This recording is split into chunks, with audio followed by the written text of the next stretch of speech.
Another convention has come and gone. This time it's San Diego Comic-Con 2016. Not a lot of huge movie news, but something did break today from the weekend, and we're going to be talking about that as well as all of the fun things that happened at Comic-Con, so stay with us. Welcome to Popcorn Talk, featuring movie discussion, news, and interviews.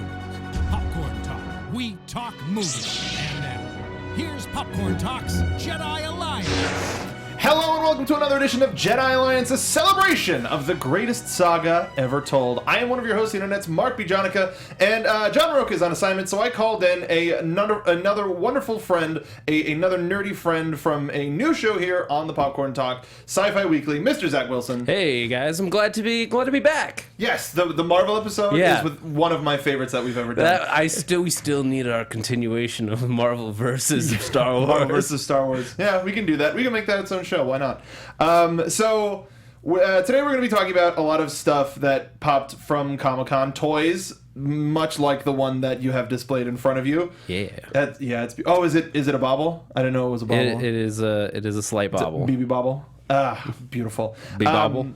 And that's what BB stands for. Is bobble. Bobble. It's a shorthand of bobble. Bobble 8. Let's do it. So most of the news that came out of Comic-Con was new toys, new exclusives, but we did get a new Rogue One character, and Chuck Wendig, author of the Aftermath series, gave us a hint at the finale of his trilogy, and then we got some new news that broke late last night, early today, about Alden Ehrenreich with his Han Solo movies. So we're avid con goers. This year you unfortunately could not attend. I could not. I was super booked up this weekend, and I couldn't make it down. That's a sign of success, though, isn't it? Sure. I mean, fair play. I was down there with the AfterBuzz Popcorn Talk crew. I was one of the editors, so I got to see a lot of stuff secondhand, and got to spend a little bit of time on the floor. Always so daunting to try to walk. It gets crazier every single year. I cannot believe it. That's part of it. Is it's so insane. That part of it was I had to make a choice. Which cons am I going to go to? I went to WonderCon. I'm going to go to Kamikaze later this year. Okay, that's San Diego's so nuts. I feel like I needed a year off. I don't blame you. That was me last year, where I was just like, why? What am I doing? Last year burned me out. Same thing in with the a year day. Before. In a day? Well, I could only make it for a day, but I was just like, need a year. I got a Friday and Saturday 2 years ago, waited in lines for everything, never got into one thing, and just spent most of my time on the floor. And I was like, why am I spending all of this money if I'm not getting to do anything and it's released on the internet? That's why I stopped going to panels. Yeah. Except for the small ones where it's like, oh, there's a writer I like in that panel, or the comic book panels. Yes. Are actually the actual comic panels. Those I can get into right away. You walk in 5 minutes before, you get a seat. But other than that, and then occasionally they'll give me a pass into a panel. Oh, that's cool. Like Grimm just let me in. It was great. That's pretty great. We got a seat near the front. We got some fun stuff from speaking of Grimm. All of our Comic-Con stuff is up. We have some great stuff on Popcorn Talk, some great stuff on AfterBuzz TV, and I highly recommend it all. It all passed by my eyes, and it was a lot of fun. The Nickelodeon stuff was pretty fun. They used their force powers to get into all of the coolest rooms. Exactly. They're very effective. It's pretty happy about it. Mark trained them well. I did. So let's get into the news with news from the HoloNet. We're talking toys here. We're getting a new BB-8 Sphero. So the BB-8 Sphero last year at the release of The Force Awakens blew everybody's mind. It was the coolest thing. And you use your cell phone. I have mine. Why I decided not to bring it means that I've had a really long weekend. But they're releasing a new one, a battle-worn BB-8 with a wrist controller. Ooh. So you don't need your phone.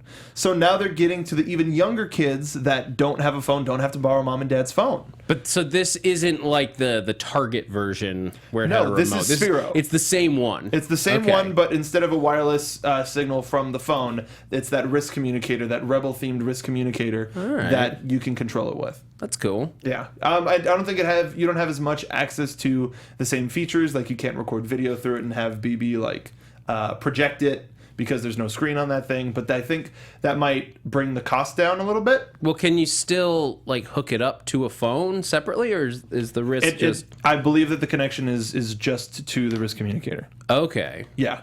So that it must bring the cost down. Yeah, because it doesn't have to. It's a different sort of signal.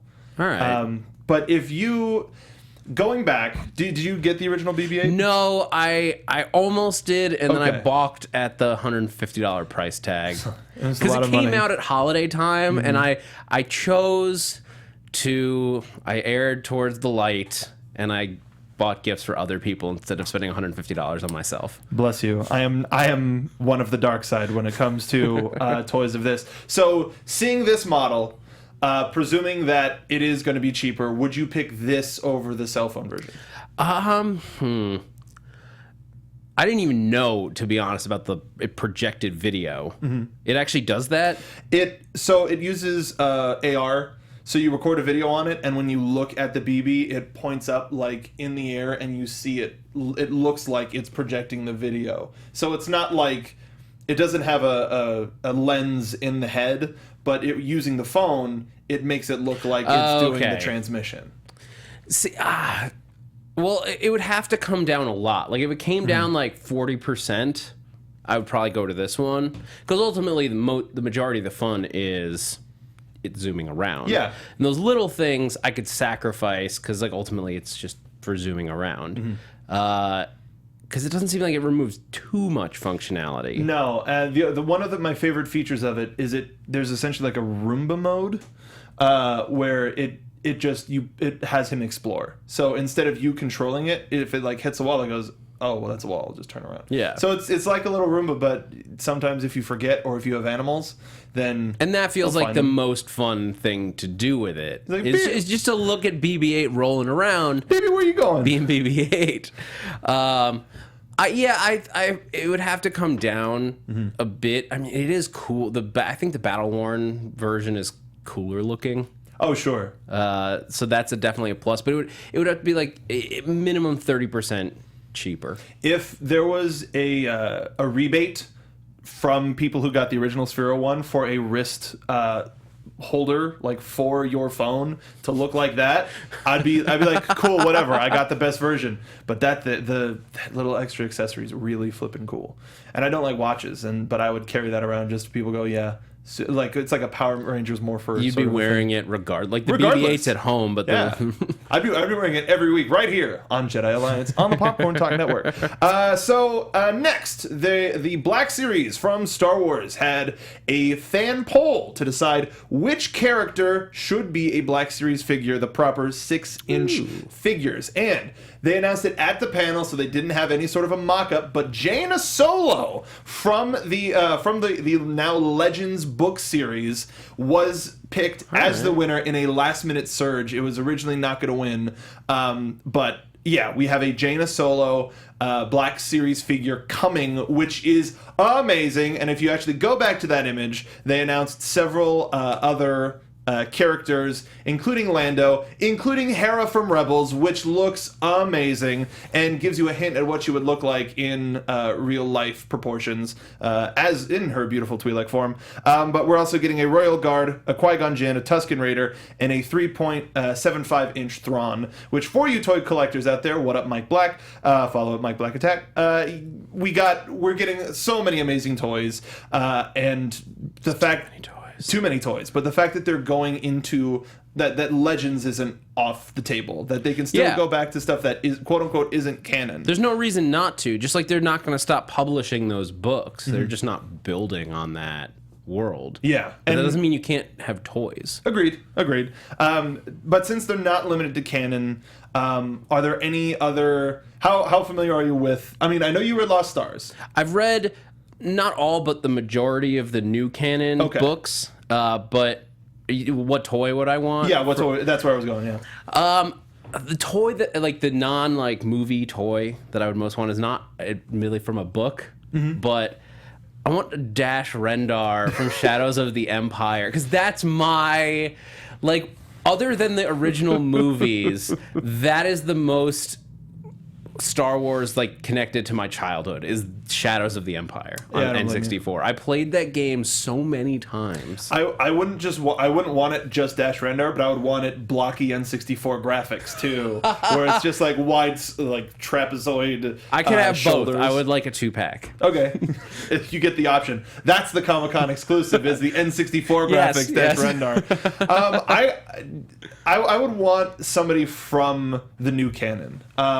There's a new character from the Empire named Ray Sloan in the Aftermath trilogy that I would love one from. Anybody from Lost Stars. If you made me pick a book, because like if I had to be literary, I was going to go with Kyrell and Ciana Ree. Why not? 2-pack.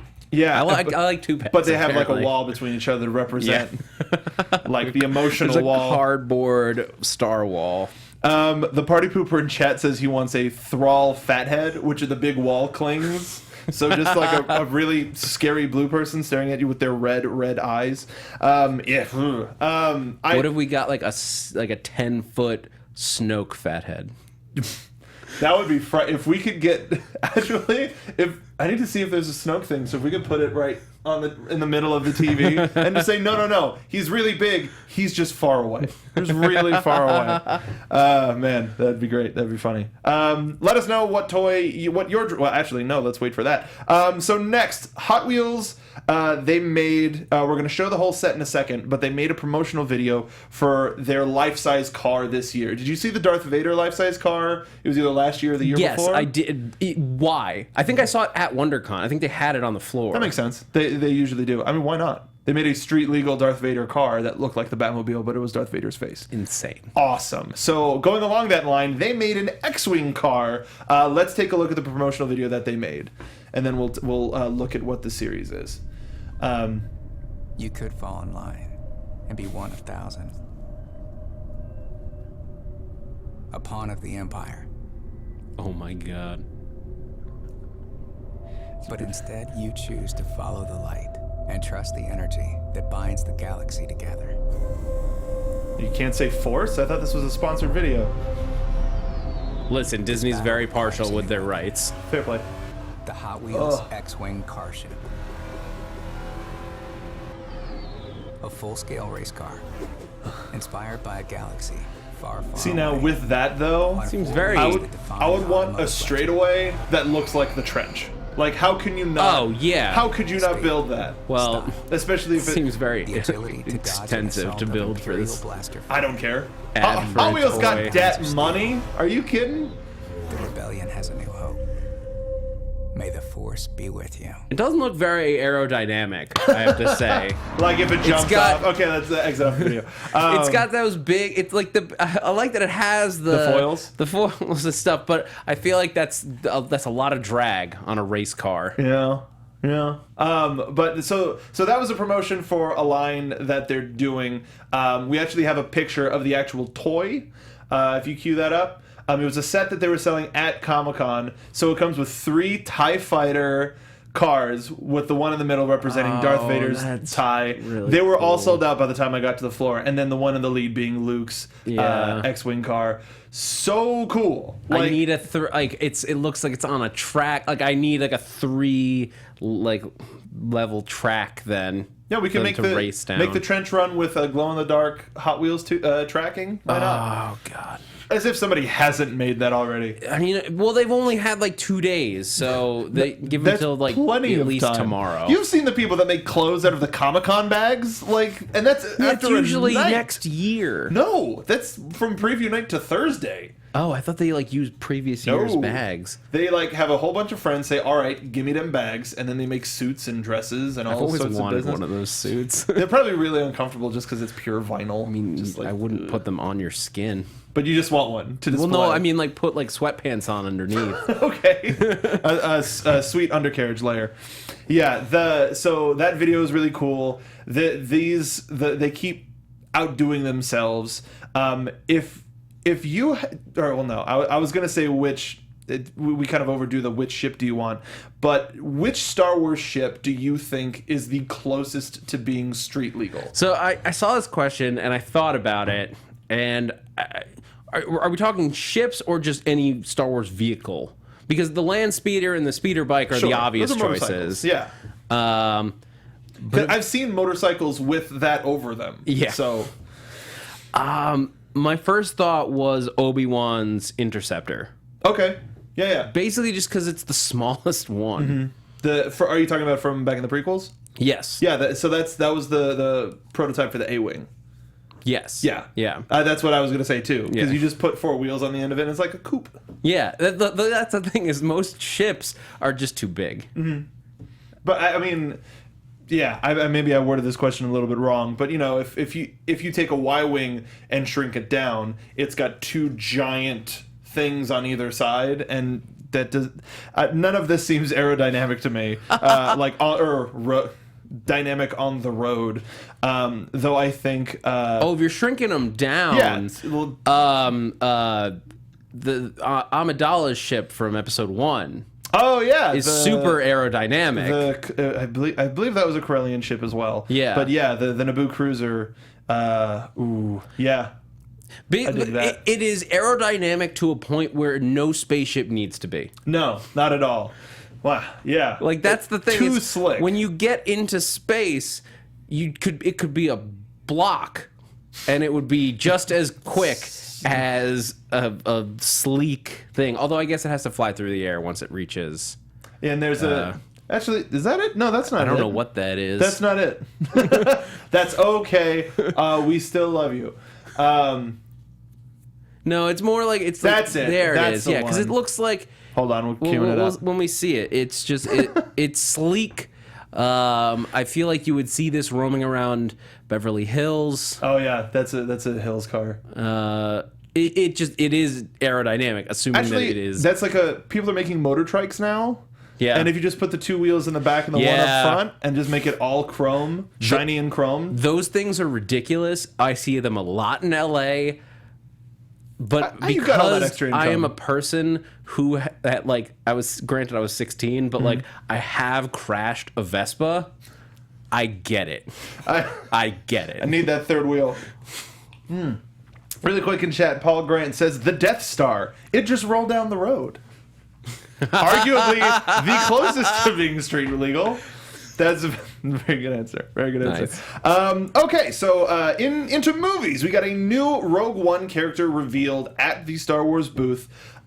Is a character that is currently being called Two Tubes because, you guessed it, he's got 2 tubes coming out of his mouth. A lot of people have been pointing out he looks like he is a Keldor similar to Master Plo Koon from Clone Wars, from the Clone Wars, from the prequel trilogy.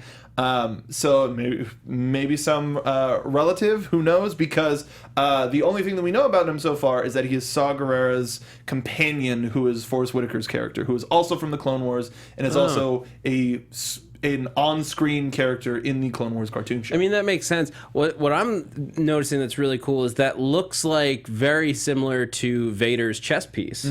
Same tech. Yeah, So which is cool because of course, like that, it probably wouldn't be unique tech in the galaxy, so it makes sense that like you would see it elsewhere, or Yeah. at least pieces of it. or remnants of it. Yeah. If you could do me a favor, Jonathan, could you look up Plo Koon? That's Plokoon. I should have included a picture of that just so that Zach can see. That species, what little we've seen of that species, has some sort of respirator over their mouth. So seeing Alright. it like that, and that's not. There's a space in between.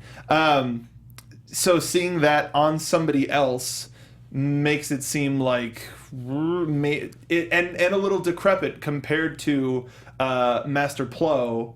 Yeah, that's the same species. Yeah, it's 100% the same species. Do you think that Two Tubes could be a post Order 66 version of Plo Koon? Yeah, I mean, look, since Disney came on board with since Disney bought Star Wars, came on board is a very came on wrong board. term, and they gave it over to Kathleen Kennedy. She's been very good about treating Star Wars as, and I know that people don't like this word, but I don't understand, a transmedia property. Say that way too much too. But that's what it is now. Like same thing, like to a lesser extent with Marvel. Like, Star Wars is probably the greatest transmedia story being told right now because it truly does blend all levels of media. And they're not, like, Marvel, other than, like, occasionally they'll have a prelude comic and they have TV, it's mainly movies. Yeah. But Star Wars has canon that goes from movies to TV to comics to books, and all of those things blend together in a beautiful way. I want more of those things coming together. Yeah. Like those, and all it takes is these little things, a forgettable character, like more or less on a TV show that's not being used anymore. Yeah, slide them in when you can. I agree it's with that. better than it's better than just creating someone new, because the moviegoer makes no difference whatsoever. But those people that like it will go ape stuff. That's I good. don't know what our language level is here. You're correct. Yeah.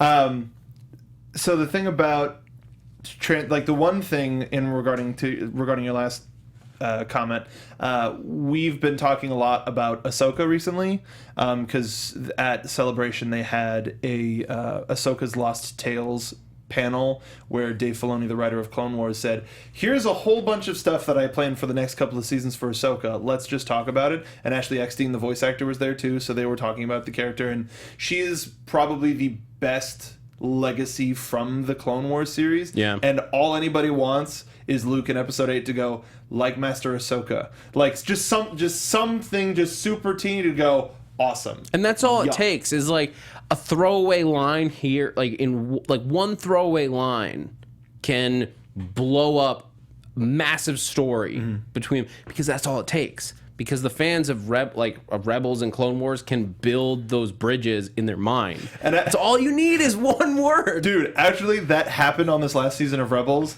They said, because we all know what happened on Geonosis, the planet where the droid factory was. Yeah. And everybody went, what happened on Geonosis? What happened? And now everybody's wondering what that is going to be.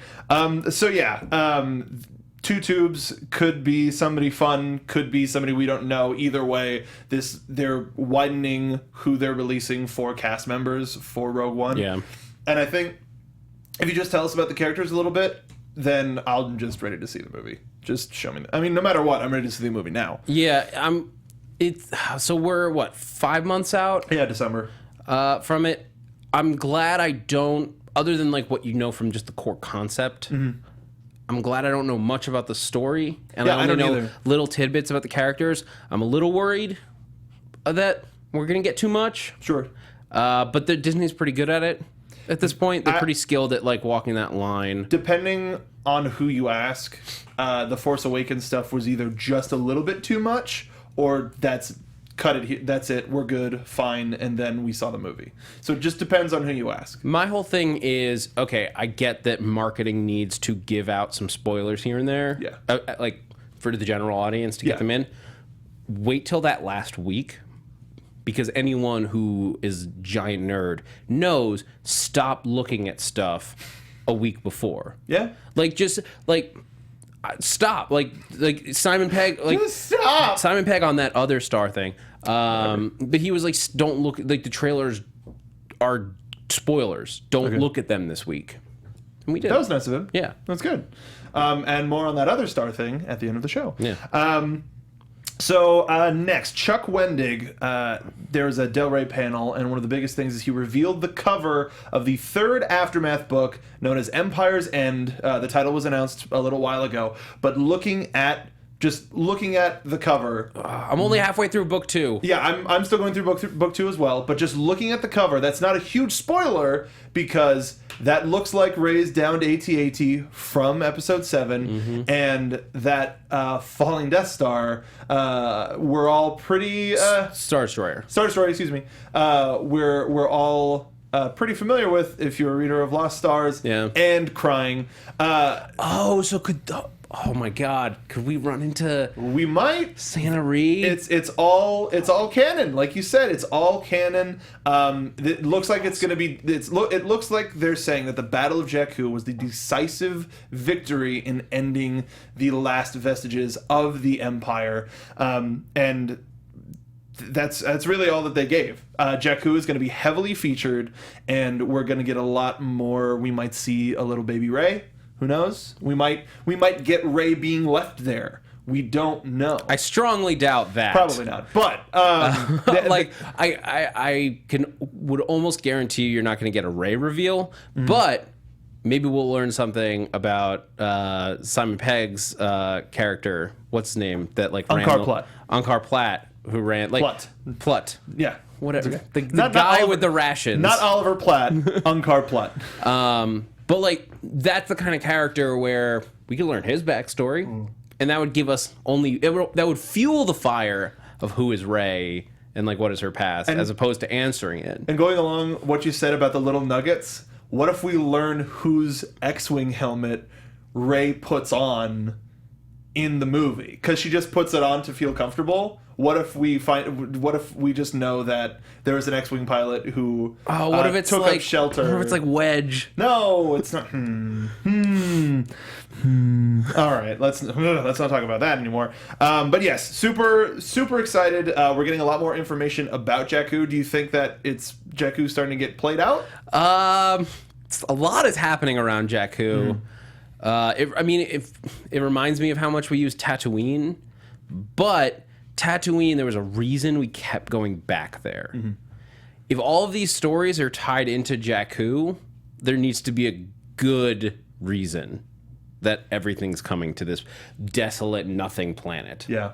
Why is the decisive battle over such a desolate place? I mean, I'm willing to accept that because like battles like that can happen wherever. But like if Aftermath is coming there, I guess if it's a decisive battle, it's just that like everyone's paths led there. Yeah, and so we got a little bit from Lost Stars. It's featured in Battlefront. Not too much story, but you actually get to live a part of it.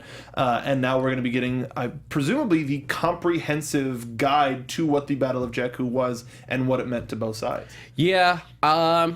So far, it's not overload. They're on the precipice of it, though. Like, if they started doing if they started doing more on Jakku that's not related to this battle, then I think we've gone too far. I can agree with that. Like, if we get an Ewoks cartoon series-esque of, like, Junkers, maybe, who knows.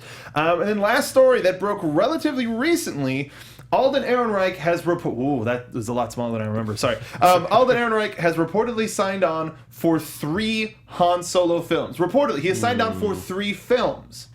Okay. He is signed for 3 films, not necessarily Han Solo films, but the quote from. I actually don't. Forgive me for not writing down who this is quoted to.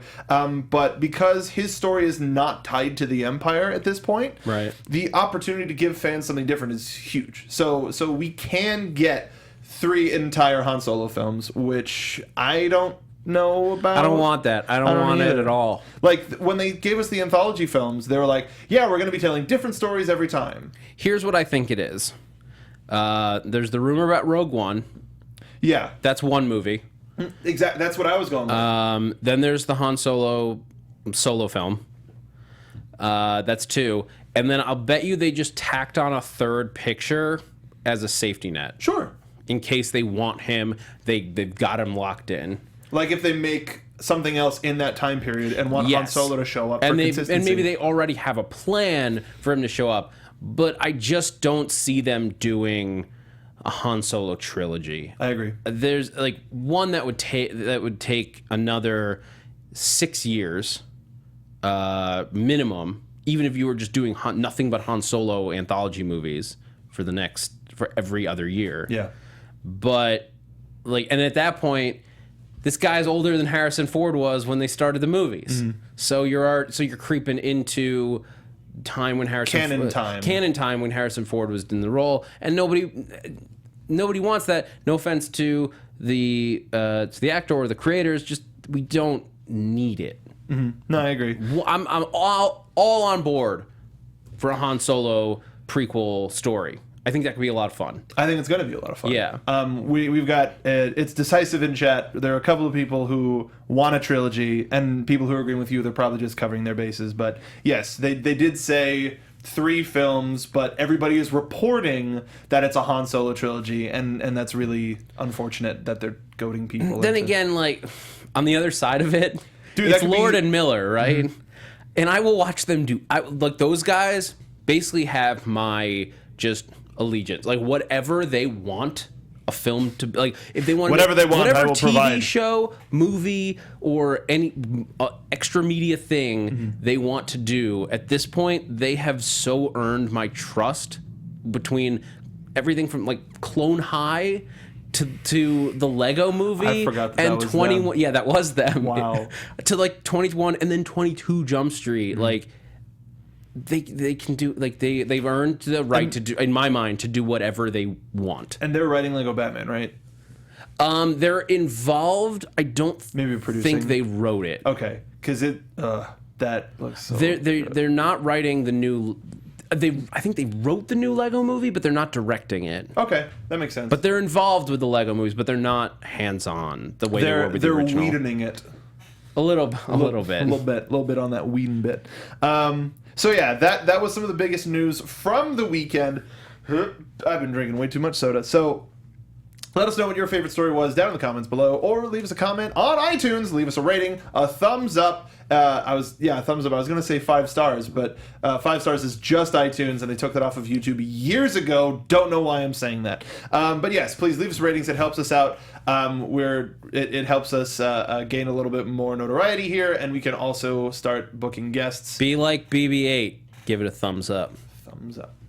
So we're going to go from here into Mind Probe. That's our segment when you go onto our Facebook page, which is facebook.com/Jedi Alliance, and leave us a fan question, whether it be about lore, whether it be something fun, whether it be an opinion. And we got some good ones this week. This one I find interesting because I haven't heard it too much. H.J. Lewin Van says, do you think we will see Boba Fett in Rogue One? Oh. I hadn't thought about that. That's the thing, is everybody's like, Han Solo is going to be in Rogue One, but nobody's thinking about Boba Fett. No. I don't think we will, because I think that he is going to be heavily involved in the Han Solo movie. Yeah, I can see that. And I can't, even if Han Solo, that's too much if Han Solo shows up with, like, Boba Fett chasing him. Then it's like a Bugs Bunny, like, Benny Hill, like, cross-screen thing that we don't need. Yeah. I think that's just piling on. I agree. I totally agree. I think, if anything, we might see a Mandalorian, but maybe not necessarily Boba Fett. Yes. Yeah. The other thing is that Rogue One is a war movie between the rebels and the Imperials. Bounty hunters could play a role in that, but Why does it have to be Boba Fett? well, but also, like, I don't think bounty hunters will be. The bounty hunter storyline, I don't think, plays as strong for me in a war movie. It could be a part of it, but I think this is it's a stronger movie if they really just focus on soldiers and two sides of a war. And mercs, which is what the bounty hunters are a piece, but not the piece that I necessarily want this movie to be about. I agree. Yeah, I can totally agree with that. Ryan McKenna asks, has the secrecy surrounding the sequel trilogy been a good thing? They didn't tell us anything about The Force Awakens before the movie, and then released prequel books and comics and other things to beef up information in the movie, when they could have used that prequel material to tie us over before it came out. So do you think that all of the stuff that came out concurrently with the release would have helped if they sprinkled it out a little bit beforehand to generate more interest? Or were the trailers enough? Didn't need it for episode 7. I liked going in with nothing, like, with no ties, no new ties to this. Like, it, to me, like, that like completely unknown ground was wonderful. Now we're already in. I'm like 6 books, several comics. Like, we're deeper into this part of the story. So they need. I don't know that I need direct setup to these, but like more stuff. Yeah, I agree with you there. If we had Bloodlines, if we had Aftermaths, if we had even Lost Stars, which isn't directly tied to our current story, but it told us a little bit about Jakku. like it would totally change how we would view that movie with such fresh eyes. Yeah, I'd rather see the movie and then use these things to get more information about what I saw. And answer some questions. The fact that they used the movies to pose the questions and said, well, here we have all of these options for how you want to answer those questions for yourself. Feel free. Because like I unfortunately fell off of Poe Dameron pretty quick just because the past couple of months have been crazy for me. Super excited for that trade when it comes out though. But Shattered Empire, everything, all of the comics that Marvel is doing. I mean, we cover the books here on the show. It's just, there's so much. Rebels, while it's around, is just, there's so much. There's more Star Wars than... unless you are solely basically experiencing Star Wars, you can't do it all. Agreed. You can't diversify. You can't go to Marvel. You can't go to DC. You can't go to Boom. You can't go to Image. There's way too much. Yeah. Only Press. Why not?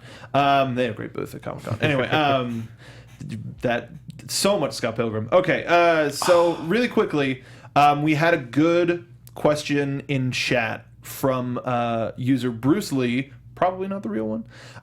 Dave Filoni, who's the writer and director of Rebels and Civil War. Excuse me. Why? Because we were talking about Marvel. Clone Wars, Clone High. What? Dave Filoni said last week that he is on board for midichlorians as a plot device. What can that potentially mean for Rebels and the backstory of Rey? Now, I've gone on record several times for ways to make midichlorians canon and fans appreciate them, which is the Empire utilizing stim shots, vitamin shots, to suppress midichlorians because we have a number for them. We can scan for them. And the Emperor himself, knowing how to suppress that and knowing how important midichlorians were, can enforce a rule to suppress them in anybody, keep everybody on the same level. It's a vitamin, so it's like required for service. Yeah. And through that, there's a lot of questions about Finn and his use of the Force and his blood surpassing that and going through that makes midichlorians invalid in the story by him going, oh, but we suppressed them, but his blood powered through that. So maybe it's more than just a number. So that's a way to bring midichlorians back in without pissing people off, while also invalidating them. That's been a theory that I've had since Force Awakens. I think I follow you. Yeah. On that, or at least follow like what you're describing. I never had as big a problem with midichlorians. I know that might be controversial, so I'm sorry. That's why you're here. But no, just because like I'm a big science nerd on top of being like a Star Wars fan. And so for me, I love when like mystical stuff gets explained through science. I can see that. So it hit the right point for me where like I don't need like all the details on it, but like I love that there's an explanation. It's like, oh, we can measure it. Because it's not like, oh, the Force is just like bacteria. This is like the way the Force is represented in the science-based real world. I think if more people explained it like you are, I think there would be less people upset about it. Because that's a lot better than the explanation that was actually in the movie. But we still love them. Yeah. But I'm not with that. I'm not opposed to them being brought up. I like the idea of the Empire or the First Order utilizing something to like either suppress or the other side of that is enhance. Or enhance, yeah. Midichlorian, like you could get like a midichlorian like booster shot. And then we got like force wielding stormtroopers. Like that's what's in like the stormtrooper packs. They just have like a thing right into the knee, and then it's maybe that's what dude. Maybe episode 8. Why not? Let's get like supercharged midichlorians so you're more open to the Force. It's the kind of thing that like I think would do well on like Rebels. Yeah, but I don't necessarily want to see in the movie. Yeah, I think Rebels would be a good place to. I think it would feel silly with live action. A little bit. Like it would feel like cool with animated stuff. I think it would feel silly on the big screen. Well, the Rebel Season 3 trailer shows a lot of the mystical side that's going to be explored in Season 3. So maybe that is a good place to bring the two together and explain them and utilize them in a good way. Our last question comes from Dave Smeltzer. Would you be upset if Luke doesn't have his green-bladed Return of the Jedi lightsaber in Episode 8? P.S. The answer is yes. That's from him, not from us. So do you want Luke to have his lightsaber? I don't need it to be, like. I don't think he needs it. Yeah, like it's a detail that's like, if he has it, it's cool. I could see it being there and being non-functional. Like he's had it, he holds on to it. Maybe he doesn't have the force crystals to fix it. It's like a pack of smokes. Like he just has it for self-control. It's like, I'm not going to use this. I'm not today. No. I like that too. I think it could be something for self-control, something he doesn't pull out unless he really needs it, which I don't think he ever will. I think what would be amazing is in Rebels, Ahsoka didn't have an alignment, so her lightsabers, when she came on in Rebels, glowed white. Because she didn't have a dark side allegiance, she didn't have a Jedi allegiance, so they were just regular crystals. So if Luke unsheathes quote unquote his lightsaber and it's white, then I think the fans would go crazy. It would confuse the hell out of everybody else. But the fans would be like, "Oh, he has no alignment. He's neutral good, awesome." Or maybe just plain neutral. Who knows?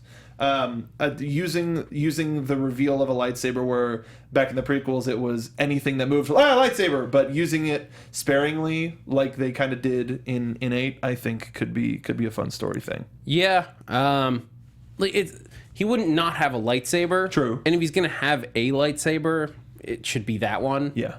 I mean, that's my favorite model of lightsaber. Yeah. I love it's very cool. Like the only thing I could see is like if it's broken, he has it and it broke beyond repair, but he still has it. And then it becomes what Rey's lightsaber winds up being, and I still stand by a prediction I've had for a long time that she's going to be wielding a double blade, like Darth Maul style. Yeah, and because we love those things too much for there not to be at least one good guy that uses them on the big screen. Well, there's on the big screen, yeah, because there's one in the Old Republic area. I forget her name, but she uses a double bladed lightsaber as well. Some people wonder if Luke, non-canon. No. The Old Republic game is non. I was thinking Knights of the Old Republic. No, Knights of the Old Republic, sure, but the Old Republic game, there's a Jedi general in there who has one. But I think she'll either have like a pike, so it's more like a staff. That would be unique. I haven't seen that. People will wonder if Luke's going to use his old lightsaber, so the blue one, his father's, or if Rey's going to inherit that, or Rey's going to have her own. Like, there's a lot of options that all would be very interesting story-wise. Yeah, I mean, if Luke does have the Jedi, the one from Jedi, then he's got two. Dual wielding. And I don't see him dual wielding. Bastilla, thank you. Jeff 2886. Bastilla is the Jedi Master who did. Yeah. Classic blue hair. Yeah. Yes. Or Satine. That's probably who I was thinking of. Satine is the one in the MMO. Either way, I think the whatever Rey's lightsaber is going to be going forward will be an extremely big plot point. Or especially big by nerd standards. Especially with Ben going, "That's mine," and then not getting it. And he's like, "Well, you're not even using it now. What the crap? You could give it to me." Yeah, use your try thing. Come on. That's just like your signature That's thing. so cool. You you did it with such... You look so much cooler that way. You clearly enjoy the ridiculous tri-saber. You stabbed my friend with one of the Quillians, man. That's not cool. I was looking at it on a billboard today, and I've thought about it more. And like in my head, when it all makes sense because it's it's that classic hilt thing. But like if you look close, at least the way it was on this billboard, because the metal itself forms a little lowercase t. Not entirely. If you look at it from the top, they're vents. So that's okay. Those things are supposed to be vents for the pure raw energy that it's creating. So it's all a beam. Okay. Yeah. But so, could your hand just whatever? We don't need to get into it can't.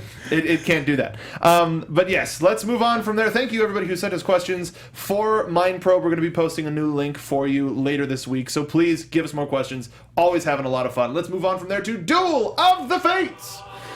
Last week's question. What are we going to be talking about at Celebration 2017? There are a lot of wild theories. Is there anything that you would want to comment on that? A live action Star Wars series has to be in the works. Netflix makes the most sense just because they have a great relationship with Disney, with Marvel. But I feel like that's the next big thing. I agree. We talk about it all the time. What it is, I have no idea. I have some crazy thoughts, but I have no clue what they would want to do. Mm-hmm. It is it's the only thing left really for them. It's the only platform they have not gotten into. An entirely musical series about Jar Jar Binks' early years. So, some of you... If it was Darth Jar Jar, I'd watch it. So, here are some of our favorite responses from you, the viewer. Jace Christensen writes, obvious, episode 8, but his dark horse pick, the Coen brothers to direct a Jedi buddy road trip movie, Matt Damon and Brad Pitt to star, Jeff the Dude Bridges to play the old wise Jedi they seek, written by Kevin Smith. So, really quick, if fellow Popcorn Talk host... Broke me. It was pretty good. I really like that one. Fellow Popcorn Talk host Ben Bateman interviewed Kevin Smith at Comic-Con. It's 24 minutes. It's a great interview. Cue that up. Watch it after the show. It's a lot of fun. Kev Kane wrote, a new TV series, either animated or live action. Both could easily happen, and now there are so many possibilities. That or a new breakfast cereal. Sluice Friggins... favorite name. Disney announces plans to build a permanent Tatooine set in the California desert to film upcoming projects. Ben Kenobi, a feature film starring Ewan McGregor and directed by Catherine Bigelow. A bounty hunter Netflix TV series starring Tamira Morrison about Boba Fett's adventures after escaping the Sarlacc. I really can't get enough Tatooine. All of those amazing answers. If you want to leave your note, if you want to leave your message to us, we post these every Tuesday after the show. So this week's question, San Diego Comic-Con is all about the exclusive toys, trailers, posters, etc. Collectibles for diehards that never make it to shelves. What is your dream or custom toy, and how much would you pay for it? Zach. Ooh. What would I do? What is your dream toy or collectible? I don't want to offend anybody. And how much would you pay for it? Oh man, I mean, can I go beyond the realms of what our tech is capable of? Sure. Because I want an intelligent R2D2 life size, legit R2D2, that can actually because they always had the perform functions, the sharper image ones that were this can bring drinks. And it's you can't do that. I want one that legitimately you can even if you had to program it, could follow instructions. I think very cleanly. It could use Roomba tech for its movement and its room detection, but then have voice command ability. Yeah. How much do you think? How much would you pay for that? I mean, if I had money, it probably up to $2,000, but that's because I feel if what I want is that is valuable. Oh yeah, I don't 100%. Need they've made too many cool shelf things. Yeah, I don't have any more wants for shelf things. This is a moving shelf. Exactly. I don't have they've already fulfilled my dreams with shelf things. I want something that will actually make my life function differently in a more Star Wars way. Funny that you say that because I'm going the complete opposite direction. I want a Furby-esque Salacious Crumb that reacts to you in its language and laughs as much as much just freak people out, especially and it has the open everything because it has the beak like the Furbies do, and you can just do the digital eyes like they're doing with the new disgusting Furbies. Though I think there's a Chewy Furby. Anyway, but yeah, I would easily pay $200 for something like that just to have on the shelf, and that's a Comic-Con exclusive. I would love that. Nobody would buy that anywhere else but Comic-Con. No one. So that's this week's Duel of Fates. Let us know what your ideal custom toy, dream toy, collectible would be, and how much you would pay for it. Leave it to us. We're going to be posting the link on our Facebook and our Twitter, so please be a part of the show. We love reading your responses on the show. And speaking of the show, that's our show. Zach, thank you so much for coming in. Thank you for having me. Absolute pleasure. Why don't you tell the folks a little bit about Sci-Fi Weekly in case they're not watching it? Yeah, so guys, we started this new show on Popcorn Talk about a month ago called Sci-Fi Weekly. Every week, me and my co-host Jesse Klein get into all of the news from across science fiction. That means TV, books, movies, all that stuff, and we try to like break it down. There's so much to cover. We do it at ludicrous speed. That's a good plan. But we run through the news. We talk about a few things, and then we have a topic that we talk about every week. We've talked about stuff like the definition of science fiction versus fantasy, and we're doing a lot of movie reviews. This week we are talking about, as I said, the other star thing. The other star. Star Trek Beyond. We're doing our review of it. Preview. I will not be kind to this movie, and I am a huge fan, especially of the J.J. Abrams 2009 Star Trek, and also like the original stuff, the original series and the original series movies. No, we have much love for Star Trek here. All Star things. Like I was a Star Wars kid, but like I as an adult found Star Trek, but I have a lot to say about this movie, and I actually am really excited to hear other people's thoughts because I haven't had a chance to talk to many people about it at length. So we're going to get into that Wednesday. We tape Wednesdays at 3 p.m., which is our new set time moving forward. But yeah, every Wednesday, 3 p.m. Pacific Standard Time, we're me and Jessica Klein talking science fiction. And did you know the new Star Trek CBS series is going to be utilizing a starship design by Ralph McQuarrie? The Starship Discovery. Yes. We'll be talking about that as well. Sure. As well as, because there's so much Comic-Con news. Yeah, like, there's a lot of geek news this weekend. Like, ludicrous speed might be too slow. Ludicrous speed too slow? I don't know. Please, I love the show. I love listening to it. I get a chance to listen to it weekly. It's wonderful. Yeah, we do have a nice helpful computer over there, the PTN Mark 1. Yeah, no, like we're making huge strides in technology here at AfterBuzz. You almost sound creepily like the Mark 1. I did help program it, so it probably picked something up. All right. Not that it's artificial intelligence. They dig into that its would programming. Be terrible. Yeah, be careful. But yes, please go check out Sci-Fi Weekly. Check out all of us here at Popcorn Talk. Tonight, Video Game Movie Anatomy, we're going to be covering Pokemon the Movie 2000, The Power of One, because of Pokemon Go. And it's about the three birds, so it makes sense, and it oddly really fits with Pokemon Go and the themes of Pokemon Go, which is beyond bizarre. So if you want to watch that, speaking of not being kind, please tune in 6 p.m. tonight, or check out any of our other shows. We run every 2 weeks. But next week, I will not be here, because I'm getting married, and I'm going to be going away for the week. Yay, go me. John will be here holding down the ship, and it's going to be an interesting show. We are going to be doing a review show on the latest Aftermath book, Life Debt, soon. And episode 100, screw it, I might as well announce it. We are getting back our favorite hosts from Jedi Alliance history. We're gonna have Joseph back. We're going to have Ken back. We're going to have Mod back, and it's going to be an amazing time. That is episode 100. That is 3 weeks from today. Tell your friends. It's going to be fun. We're just going to have a fun time talking Star Wars. So make sure you follow me at Mark Donica for more information about that. But thank you for watching and or listening to Jedi Alliance. You can visit popcorntalknetwork.com to find a nice list of all of the past episodes of Jedi Alliance and links to both YouTube and iTunes. Please also follow us on Twitter at Jedi_Alliance and Facebook at Jedi Alliance for all of the us-related news. This has been Jedi Alliance on the Popcorn Talk Network. We talk movies. Thank you for listening, because many Bothans died to bring us this information.